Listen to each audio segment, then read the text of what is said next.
It's fascinating, and I think also I'd never really considered like how instinctive emotions are. So a lot of it's like almost beyond our control, but also that's obviously where where the idea of emotion started was just as an instinct, really, within whatever was the Mm. first creature that was able to feel something in that way. It's a way of each thing gives is some kind of benefit, even when it's a negative emotion. Mm. There's some reason why that's developed in us.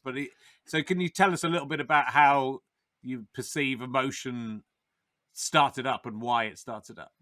Yeah, the main sort of I think I don't. It's obviously impossible to prove because Yeah.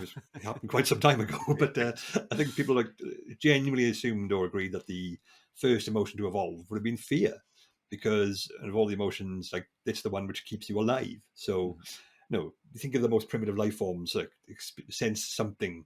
Is it dangerous?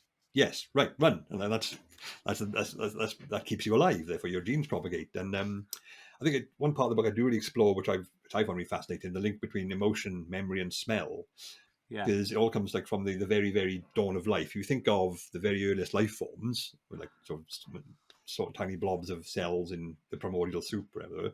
We're talking just complex bundles of chemicals in a complex chemical environment. So the only thing you can really sense, which tells you anything, is the chemicals in the world around you.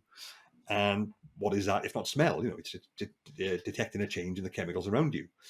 So you can sense something, but then you've got this primitive brain which can take in information, it's going to do something with that. It's going to be able to store it, and it's going to be able to respond to it. And therefore, you get smells being linked to memory formation and emotional reactions. So, like crude emotion saying that bad, leave bad thing, go, and then your memory says like remember bad thing for next time.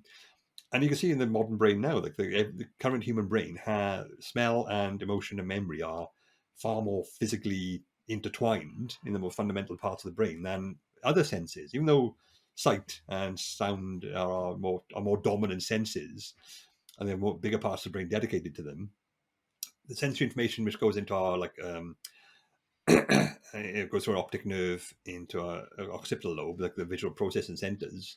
That gets shunted through the thalamus, like the big hub of information in the middle of the brain. Whereas smell information skips all that, just goes straight into the memory and the motion centers, and gives us a much more strong memory. So that's why smells can be so evocative, so emotionally provocative, and trigger such powerful memories. So they have a sort of a VIP pass into the memory system, because one theory is that they were the first to evolve, and the brain and smell, emotion, and memory evolved in lockstep. So that's why we have this, deep, powerful response to familiar smells and things. Sure.